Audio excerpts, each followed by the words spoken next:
Hello दोस्तों, आज का वीडियो का टॉपिक है, हम जानने वाले हैं LIC प्लान लेने का फायदे और नुकसान। लॉन्ग टर्म में क्या इससे फायदे क्या इसका नुकसान होता है। तो सबसे पहले बात करते हैं नुकसान की। तो सबसे पहला नुकसान इसमें यह है कि अगर हम पॉलिसी ले लिए 20 साल के लिए, ठीक है, हम 2000 के पर महीने हम इन्वेस्ट कर रहे हैं। मान के चलो हर महीने 2000 के हमने अकाउंट से कॉन्टेक्ट करके रखा हुआ है और अकाउंट से हर महीने 2000 के कट जाते हैं। अगर साल के लिए है तो 24,000 रुपये दे रहे हैं और 6 महीने के लिए है तो मतलब आप देख लेना, अगर 6 महीने के लिए है अगर 12,000 दे रहे हैं तो समझ लो उसी पॉलिसी पे आप इसको आपको अप डाउन करके समझ सकते हैं।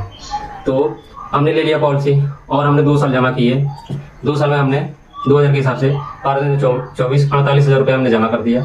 जो कि अगर हमें ऐसा हालात बन जाता है कि जो कि हम पॉलिसी नहीं चला सकते और हमें लग रहा है कि नहीं हमें बंद कर देना चाहिए, नहीं तो ये लेट फीस भी लगेगा और पैसे भी नहीं मिलेगा, आपको लगा कि हम जाते हैं LIC से और इसको विड्रॉ कर लेते हैं यानी सरेंडर कर देते हैं, तो उस हालात में आपको कोई पैसा नहीं मिलेगा। इसलिए LIC ने पहले से ही ये जब हम डॉक्यूमेंट साइन करते हैं तो पहले से मेंशन होता है कि 2 साल के अंदर आप सरेंडर करोगे तो कोई पैसे नहीं मिलेगा।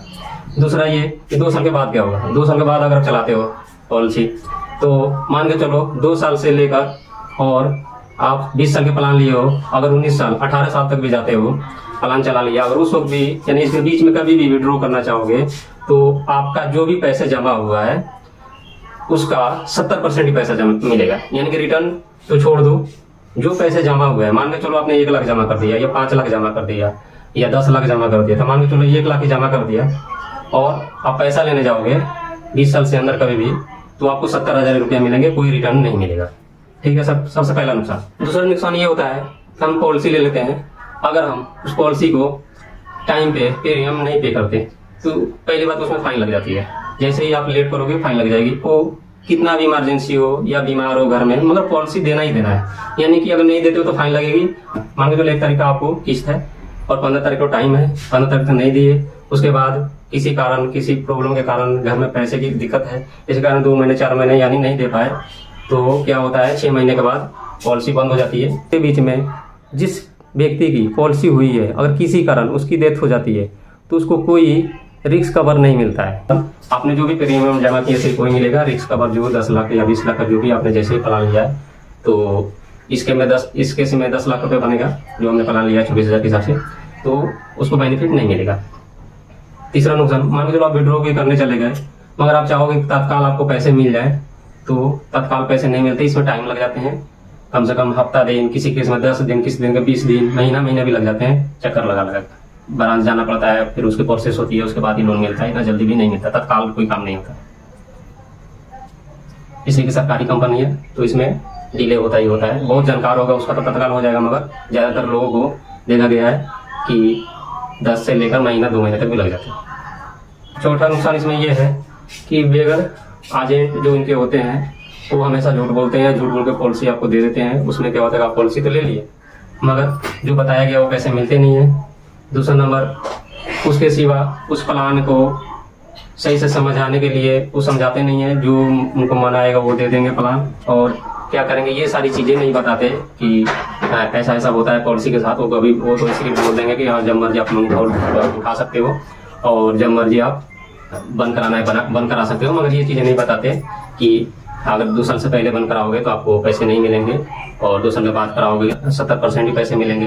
तो ये सारी चीजें वो छुपाते हैं एजेंट और इससे लोग लास्ट में कभी सिलेंडर करने को सोचते हैं, उनका कोई प्रॉब्लम आ जाती है तो उनको फिर सिलेंडर करने जाते हैं तो इनको पता चलता है जब तक बहुत लेट होती थी और 4 साल तक आपके साथ हो रहते हैं। 4 साल के 5 साल के बाद वो आपको सपोर्ट नहीं करते। 5वां नुकसान इसका ये है कि बिल्कुल लो रिटर्न है इसकी।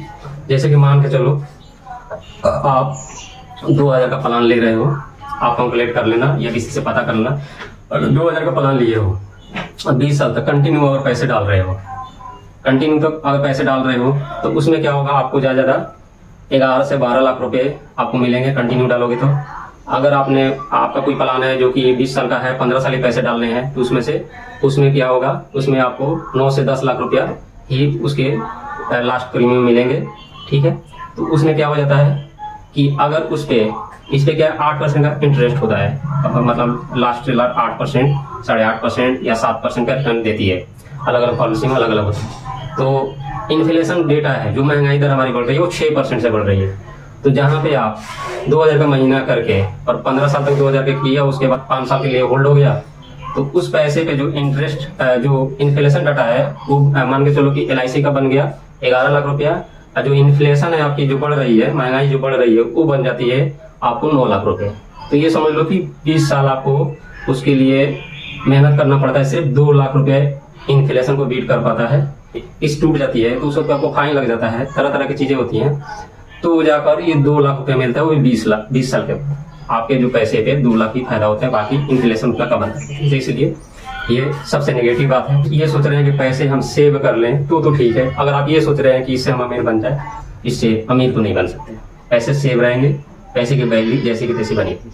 अब LIC के फायदे की बात करते हैं। फायदा ये है कि अगर कोई अच्छा एजेंट मिल जाता है, यानी कि 80% एजेंट इसमें झूठ ही बोलते हैं, मगर कुछ अच्छे एजेंट भी होते हैं, तो वो अगर कोई ऐसा बंदा है जो बिल्कुल अनपढ़ है, जो कुछ नहीं कर सकता है, जैसे ऑनलाइन ना स्टॉक मार्केट, ना म्यूचुअल, ना बैंकिंग, मतलब ऑनलाइन कुछ कर ही नहीं सकता, उसको अनपढ़ है बिल्कुल, उसको पता नहीं है, तो उसमें क्या हो जाएगा कि जो बिल्कुल अनपढ़ है उसके लिए प्लान ठीक है, इसलिए कि वो और कुछ तो कर नहीं सकता, कमाएगा। अगर लड़की की शादी करनी है, कुछ करनी है, तो और जगह तो पैसे सेव नहीं कर सकता, इसलिए उसको कोई भी एजेंट जाकर बढ़िया से गाइड करेगा, उसको बोल देगा 10,000 या 12,000 हर महीने को जमा कर देना। अगर वो ऐसा करता रहा कंटिन्यू, इसलिए दूसरा कुछ तो कर नहीं सकता, तो उसके लिए ठीक है कि कम से कम उसके पैसे ऐसे अगर घर में रखेगा, तो अगर 5 लाख रखता है तो आगे जाके उसकी वैल्यू 1 लाख की हो जाएगी। उस तरह अगर इसमें रखेगा तो 5 लाख की वैल्यू मान के चलो 20 लाख हो जाएगी, मतलब कि इसकी जो एवरेज है, जो इन्फ्लेशन एवरेज है, उसको बीट कर पाएगा। तो उसके लिए सबसे बढ़िया है, सबसे पहला फायदा। और जो भी लोग अगर ये सोचकर इसमें पैसे डालते हैं कि हम पैसे को सेव करेंगे सिर्फ, मतलब इन्फ्लेशन जो महंगाई बढ़ रही है उसके हिसाब से हमारे पैसे बने रहें, कम ना हो आगे जाके, तो उसके लिए ठीक है, उसके लिए बिल्कुल इन्वेस्ट कर सकते हैं, अच्छा है। मतलब पहला। दूसरा फायदा इसमें ये होता है कि आप कोई कहीं भी इन्वेस्ट करते हैं तो उसमें क्या होता है कि आपको रिस्क कवर कोई नहीं मिलता। तो रिस्क कवर नहीं मिलता है तो क्या होता है कि रिटर्न तो बहुत ज्यादा होते हैं मगर रिस्क कवर नहीं होता। तो अगर कोई रिस्क कवर के लिए सिर्फ लेना चाहता है तो ले सकता है, इसलिए कि आपने पॉलिसी ली, उसके 40 दिन के भीतर ही रिस्क कवर स्टार्ट हो जाता है। यानी कि आपने चलो एक किस्त इसका पॉलिसी का भरा, उसके बाद से आपकी अगर 10 लाख की आपने बीमा लिया हुआ है तो 10 लाख की आपका रिस्क कवर स्टार्ट हो जाता है। यानी 1 लाख का लिया तो 1 लाख का, 2 लाख का लिया तो 2 लाख का, 10 लाख का लिया तो 10 लाख, आपका रिस्क कवर उसी 40 दिन के अंदर से स्टार्ट हो जाती है। तो इसमें यह फायदा है कि 40 दिन के अंदर भी कोई उसको अनहोनी हो जाती है, अगर नॉर्मल डेथ हो जाता है तो उसको 5 लाख का बीमा है तो 5 लाख मिल जाएगा, एक्सीडेंटल होती है तो ज्यादातर पर 5 लाख की जगह पे 10 लाख रुपया इंश्योरेंस मिलता है। तो इसका दूसरा फायदा है यही है कि रिस्क कवर इसमें होता है, जो कि तीसरा फायदा ये है कि इसमें इन्वेस्ट करने से आपको ज्यादा टेंशन नहीं लेनी पड़ती, इसलिए कि सरकार की, गवर्नमेंट की, अपनी कंपनी है, कोई टेंशन नहीं है। आपको जो बोला गया है उसमें 50,000 आगे पीछे मतलब उस टाइम पे मिल ही जाएगा, ताकि आपके माइंड में ये चल रहा होगा आखिर फिर पैसे बढ़ाने के लिए इन्वेस्ट कहाँ करें। तो आप म्यूचुअल फंड से स्टार्ट कर सकते हैं, और रिस्क कवर के लिए बैंक में बड़े ऐसे प्लान है जो 500, 700, 1000 रुपए में 10-10, 20-20 लाख का रिस्क कवर आ जाते हैं। वो प्लान लेकर म्यूचुअल फंड में आप इन्वेस्ट कर सकते हैं, जिसका मैं थोड़ा रिटर्न आपको दिखा देता हूँ। 20 साल 2000 के महीने इन्वेस्ट करने से 20 साल में कितने पैसे बनाए हुए हैं उससे आपको समझ में आ जाएगा। अगर म्यूचुअल फंड या LIC के बारे में कोई भी आपको सवाल है मन में तो आप कमेंट करें, और ऐसे ही वीडियो देखने के लिए हमारे चैनल को जरूर सब्सक्राइब करें। कि ऐसी अगर म्यूचुअल फंड के बारे में सही जानकारी चाहिए तो मैं म्यूचुअल फंड के कुछ फंड दिखाता हूँ, आपको सही लगे तो आप कमेंट करना, हम उस पर भी और भी वीडियो पड़े हुए हैं, और उसके बारे में अगर कोई जानकारी चाहिए तो हमें कमेंट करना, हम उस पर वीडियो बना कर देंगे। तो हम चलते हैं फंड की तरफ, मैं बता देता हूँ। हम आ गए हैं म्यूचुअल फंड के साइड पे। तो इसमें क्या है, जैसे उसमें LIC जब पॉलिसी आप मंथली जमा करते हैं तो 2000 का महीने उसमें भी लग रहा था जो हमने प्लान आपको बताया, और 2000 के प्लान में उसमें बन रहा था 10 से 12 लाख, मतलब इसमें अगर 2000 के SIP 20 साल तक कंटिन्यू रखते हैं, 20 साल 2000 के SIP 20 साल, तो पहला फंड है निपॉन, कंटिन्यू रखा पूरा 20 साल में जमा हो जाएगा 2,80,000 रुपया, जो कि इसमें बन चुका है 50,61,000। तो देख सकते हैं इसमें 50,61,000 बना हुआ है, और LIC हमें टोटली कितना दे रही है, 10 से 12 लाख रुपए। तो आप खुद समझ सकते हैं। प्रोटेक्शन टेक्नोलॉजी फंड जो है 4,80,000 और ये 47 लाख रुपए बना कर दिया है।